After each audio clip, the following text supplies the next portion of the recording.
आज का हमारा पहला प्रश्न है, आटे के दाम में 10% गिरावट आ जाने से एक आदमी ₹270 में पहले से 5 केजी आटा अधिक खरीदता है। आटे का पहले का दाम क्या है? जैसा कि इसमें दिया गया है कि 10% की गिरावट आती है। कितनी गिरावट आती है? 10% की। 10% की गिरावट आती है, यानी कमी होती है। तो इसके लिए हम एरो नीचे की ओर लगाते हैं और 10% बराबर होता है 1/10। और ये 1/10 कैसे आता है? 1/10 आता है, यानी जब हम प्रतिशत का निशान हटाते हैं तो नीचे 100 हो जाता है। 0 से 0 कट गया, 1/10। इस तरीके से 1/10 आ जाता है। तो हमें निकालना है कि आटे का पहले का दाम और बाद का दाम। तो यहाँ पर हम निकाले ले रहे हैं पहले और बाद में। तो ये दिया गया है 10%, ये गिरावट हो रही है और ये 10% बराबर है 1/10 के। तो मूल्य, प्रारंभिक मूल्य यानी पहले का मूल्य कितना है? 10। तो यहाँ पर हम लिख ले रहे हैं 10। और बाद में गिरावट कितनी आ जाती है? 1 की। तो 10 में से 1 घट गया तो बाद में कितना हो गया? 9 हो गया। यानी पहले 10 था और 1 की गिरावट आ जाने से बाद में हो जाता है 9। फिर उसके बाद में ये तो हमारा हो गया मूल्य। फिर खपत, अब हमें निकालनी है खपत। और जैसा कि हम जानते हैं कि जब मूल्य समान होता है तो खपत जो होती है वो व्युत्क्रमानुपाती होता है। तब खपत व्युत्क्रमानुपाती होता है।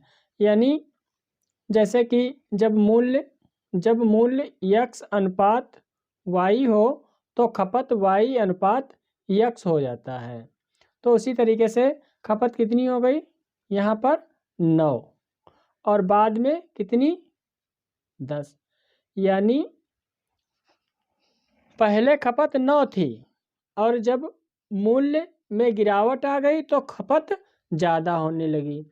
तो पहले 9 थी और अब 10 हो गई। तो अंतर इसका देख ले रहे हैं। अंतर कितना है? अंतर है 9 और 10 के बीच का अंतर कितना आ रहा है? 1 का आ रहा है। कितना आ रहा है? 1 का अंतर आ रहा है। और यही एक दिया है कि 5 केजी, और यही एक है हमारा 5 केजी, 5 किलोग्राम के बराबर है। यही एक जो है 5 केजी के बराबर है। तो 9, यहाँ पर 9 दिया गया है खपत में। तो 9 बराबर कितना हो जाएगा? तो 9 में हम 5 से गुणा कर देंगे। 9 गुणे 5 तो बराबर में हो जाएगा 45। यानी ये 45 केजी के बराबर है। 45 केजी हो गया। जब ये 9 45 केजी हो गया तो 10 कितने केजी हो जाएगा? तो 10 में भी हम 5 से गुणा कर देंगे। 10 गुणे 5 बराबर हो गया 50। ये 50 केजी हो गया। कितना हो गया? 50 केजी। पूछा क्या जा रहा है? आटे का पहले का दाम पूछा जा रहा है। पहले का दाम यानी पहले जो था 45 किलोग्राम आटा खरीदा जा रहा था। कितने में? 270 में। तो प्रारंभिक मूल्य निकालना है। प्रारंभिक मूल्य निकालना है। तो प्रारंभिक मूल्य यानी 270 जो था इसको हम 45 से भाग कर देते हैं। 45 से भाग कर देंगे। कितनी बार में जाएगा? 45, 6, 6 पंचे 30, 6 बार जाएगा। 45 सेकंड 45 और 45 छक्का 270, 6 बार में। यानी बराबर में आ गया 6 रुपये प्रति केजी। ₹6 प्रति केजी।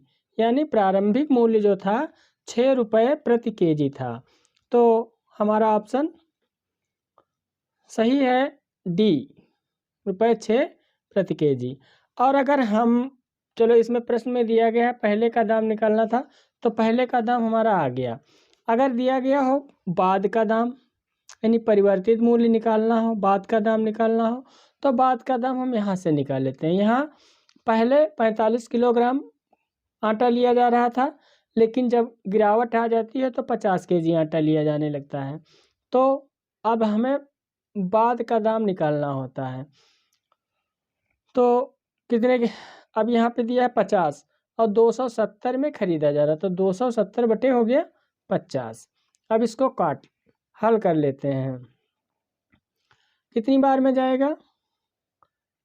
0 से 0 कट गया, 5 एकन 5, 5 25, बचा 2, 5 चक्कू 20, यानी 5.4 रुपये प्रति केजी बराबर 5.4 रुपये प्रति केजी। ये हमारा बढ़ा हुआ मूल्य है। बाद का मूल्य घटा हुआ मूल्य है। ये हमारा बाद का घटा हुआ मूल्य, यानी 10% की गिरावट आ जाती है तो बाद का घटा हुआ मूल्य कितना हो जाता है? 5.4 रुपये प्रति किलोग्राम। और पहले कितना था? 6 रुपये प्रति किलोग्राम था। तो इस तरह से हम इन प्रश्नों को बहुत आसानी से हल कर लेते हैं।